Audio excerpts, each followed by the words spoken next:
Hi there, I'm Drew Badger, the world's first and number one English fluency guide, and in this video I'm going to answer a question from Mayette, and that is, really, it's actually not so much a question so much as just a frustration, and that is I can't speak with people because I'm really too nervous about making mistakes. And if you have this problem, well, all right, we're going to solve it right now for you in this video, so get excited about that. But this is a tricky problem that is not even something that's exclusive to language learners. This is, public speaking, speaking in front of other people, even making a video like this where I'm standing in front of you. And, even though we're not physically in the same place, but a lot of people are nervous about that. If you go back and watch the videos, I make mistakes and I, say things that maybe like I could even be incorrect. Like sometimes I feel bad if I say something, I try to go back and correct something. But if I make a mistake in a video because, hey, I'm human and, even a teacher, even an English fluency guide that can go out and try his best to make sure everything is understandable, like, it could always be better. So I have that same level of perfectionism, but here's how I deal with that as well. So I also have like people that worry about being perfect or worrying about how they can express themselves, but they don't want to make any mistakes. So here's how this works. This is called like a chicken and the egg problem. So you have to speak if you want to eliminate mistakes, because that's the only way to practice. But if you speak, then you make mistakes. So it's that period between learning and getting fluent where you're making mistakes that makes it a really difficult thing. And so people are stuck. They have this problem of, I want to speak and I know I should speak, but I'm just really so nervous about making mistakes. So let's kind of forget about the language for a moment and just think about communication in general with someone else. And so this is how I was thinking about it when I was getting fluent in Japanese and just trying to get, like in English, we just say to get over that hump. So when you're learning something, it's really difficult at the beginning because it's hard to do and like it gets difficult. But as soon as you start really understanding it, everything else just really gets easy. So it's getting over that hump at the beginning that makes it trickier, makes it harder to understand, and just really makes things frustrating. So instead of thinking about the language and the mistakes you're thinking, I like to remind myself, and I want to remind you of the value that you give to other people. And part of this comes from, even if you think you don't have anything important or interesting to share with somebody, when you stop yourself from getting into a conversation, that's really a chance, even again, if you don't have anything that you think is valuable, just listening to other people and letting them speak is a really valuable thing, because most of us are kind of thinking about ourselves all the time. And it's not like a bad thing. It's just a natural thing that we do. This is just a biological thing that people are focused on their own lives and their own problems. And, when other people are kind of looking for, other people to listen to them, it's hard to find people that really will just sit and listen. So being able to actually listen to people, especially listening to people when they have problems, is a really valuable thing.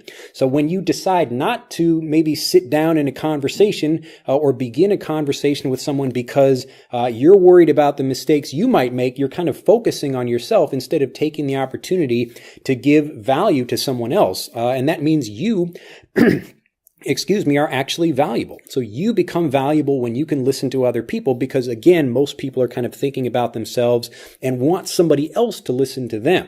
So if you become the person that can listen to other people, it doesn't matter if you make mistakes or not. It's remembering the value that you have. And so if you kind of think about it like a graph, like the nervousness that you feel, if you can make the value that you offer kind of stronger than that, higher than that, more powerful than that, then you forget the fear that you have and you think, okay, I'm really valuable.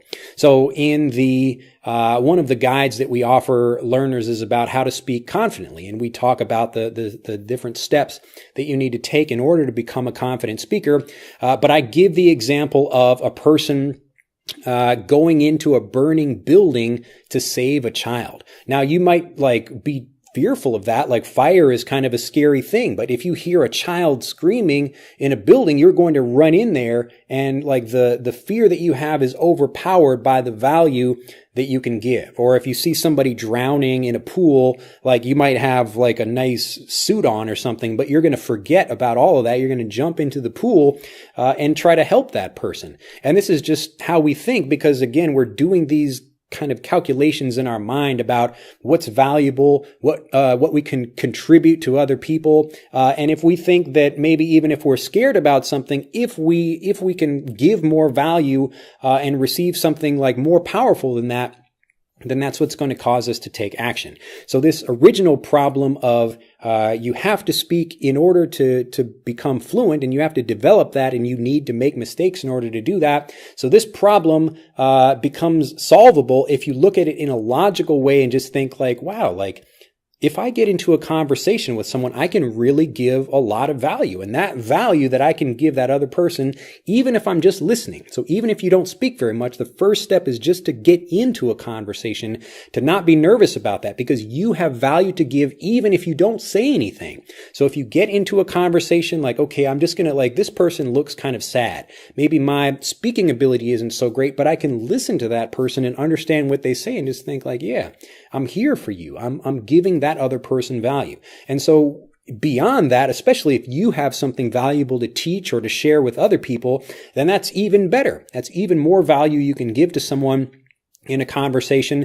So if you see someone that has a problem, like not only are you just trying to be helpful in supporting that person, but you might even have the solution to that. So a perfect example is right here with these videos. If you go back and watch the original videos on this channel a couple of years ago, they didn't have my face because I was a little bit nervous about that. Now I have no problem at all because I've developed the habit of being able to do it. I can speak in front of crowds of people, and that doesn't matter to me either because I think about the value that I'm giving to people more than any nervousness I think about, like when I get in front of people and think, oh no, like what will they think about my making a mistake or something or whatever. They're not there for that. They're there to get some information, just like you're not here, right? Like to like watch me make a mistake. You are here to get information that will help you in your own life.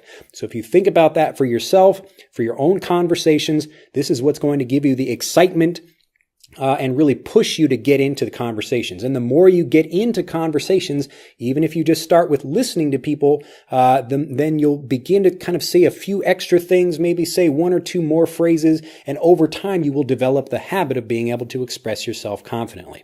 So if you have the problem of getting into conversations and you're nervous because you don't want to make a mistake, this is how you do it. Remember the value that you give to other people, and that's what's going to help you get fluent. Anyway, remember that you're always trying to develop habits, and that like the more you can push yourself, the more you kind of maybe even have to like trick yourself with the way you think, just to push yourself in. Whatever you can do that will help you get fluent, you should take that action. And again, it's really a good thing. It's a positive thing you should be doing because you really do have value to give to other people, even if you're not such a great speaker yet.